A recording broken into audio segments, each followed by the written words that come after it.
대사자 살리니 우르노 바선디테 쟁장나이 제르노르기 에바 모타노르기노 모타이보 땅속에 있던 거 빨리 할라야게 বসকানি সিনি ছারমনে সিমি চেংজান থাকি তঙ্গো বাসন্তিতে ফিয়াবা মানেখিনি সাকবো রাংমারি মরক মাবাই মতাই তারহাই রক বেলাইন जोंजालक लाइसा सारबुमन मताय ताकमनि मानिखनि साखावबो रांमारि मरकन गैतंगो हाइनि बगैन मताय तानाय रक हास्ते हापन अकल पथरन मकल कासिमु नागन बगै कयमंदारखा এই বছর তো পরশুদিন আপনাদের বাসন্তী পুজো আপনাদের এই বছর কিরকম মানে প্রস্তুতি মূর্তি তৈরিতে দেখুন কাজ মোটামুটি ফিনিশের পথেই তবে কালকে সমস্ত ঠাকুরই আমাদের ডেলিভারি হয়ে যাবে আমার মোটামুটি 9টা বাসন্তী আছে আমি বেশি করতাম আমি অসুস্থতার কারণে জন্য অর্ডার নিইনি মোটামুটি আগরতলা শহরে প্রত্যেকটা ক্লাবেই প্রায় এখন বাসন্তী পুজো শুরু হয়েছে আমি যে ক্লাবে কাজ করছি এখন এটা চিত্তরঞ্জন দেশবন্ধু এখানেও আজকে প্রায় 3-4 বছর যাবতীয় ওরা বাসন্তী পুজো শুরু করেছে আমি ঠাকুরটা করি তো এবছর ওর সাথে না করেছিলাম তখন তারা বললো না তোমাকেই করতে হবে তার জন্য করছি তো বাসন্তী পুজো আগের তুলনায় আগরতলায় অনেক বেড়েছে প্রায় ক্লাবেতেই অনেক বাড়ি ঘরে নতুন নতুন আমি দেখছি কাস্টমার আসছে ঠাকুর পুজো শুরু করেছে বাসন্তী গত 2 বছর তো করোনার জন্য সেরকম পুজো না হয়নি 2 বছর কি 3 বছরই বলা যায় গত বছরটাও সেরকম আমাদের খুব একটা ভালো হয়নি করোনা পরপর 3 বছরে মানে নামে ঠাকুর বিক্রি হয়েছে আমরা ঋণীগ্রস্ত হয়েছি ঠাকুর বিক্রি করে আশা করা যায় এই বছরে যদি করোনা না থাকে হয়তো পুজো পালটা একটু ভালো হবে সেরকম ধরনের একটা চিন্তাধারা মাথায় রেখে যে একটু ভালো কাজ করার এখন জানি না কী হবে উপরবেলা ছাড়া বলা যায় না। আচ্ছা প্রতিমা তৈরিতে আপনাদের কতটুকু সম্পন্ন হয়েছে কাজ বাসন্তী ঠাকুর তো মোটামুটি প্রায় ফিনিশের মধ্যেই এখন ধরুন আজকের মধ্যে সবই কমপ্লিট হয়ে যাবে কালকে ডেলিভারি দিয়ে দেবো পরশুদিন যেহেতু ষষ্ঠী তো কালকেই ঠাকুর নিয়ে যাবে সবাই গত 3 বছরের তুলনায় কি বছর পুজোর সংখ্যা বেড়েছে হ্যাঁ আশা তো করি যে পুজোর সময় অনেক কাস্টমারই এসেছিলো নতুন নতুন কাস্টমারই এসেছিলো তো আমি নিইনি কারণ আমার শরীর ভালো না বলে কিন্তু পুজো বাড়ছে এটা ঠিক আনন্দ করে ফেলি আগামী দিন মৃৎশিল্পী হিসেবে আপনি কি ভাবছেন দেখুন মৃৎশিল্পী আমাদের যে শিল্পটা এখন অনেকেই আসতে চাইছে না কারণ দ্রব্যমূল্য জিনিসের দাম এরকম বেড়েছে তখন ঠাকুরের চাহিদা কিন্তু মানে দামটা কিন্তু সেরকম বাড়েনি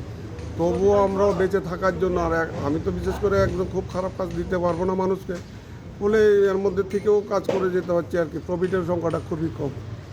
এরকম সবারই একই কন্ডিশন আমাদের আচ্ছা জিনিসের দামটা বেড়ে যাওয়াতে আমরা একটু বেকায় হয়ে আসছি সবাই গত বছর পুজোর কাজে ব্যবহৃত যে সরঞ্জামাদি ছিল তার মূল্য যেরকম ছিল এবছর তা কত গুণ বেড়েছে ডবল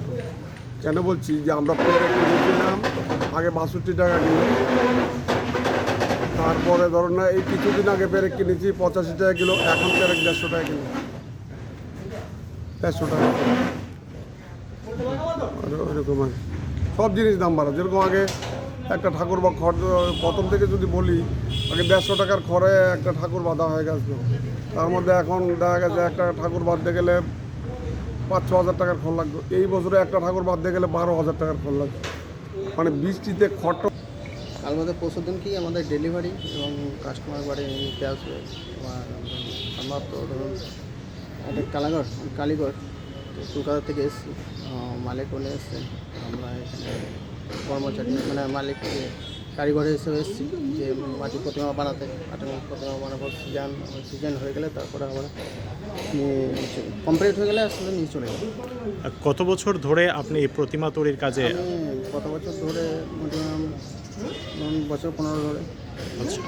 প্রতি বছরই কি ত্রিপুরাতে আসেন আপনি প্রত্যেক বছর আসেন 2 বছর আসেন আচ্ছা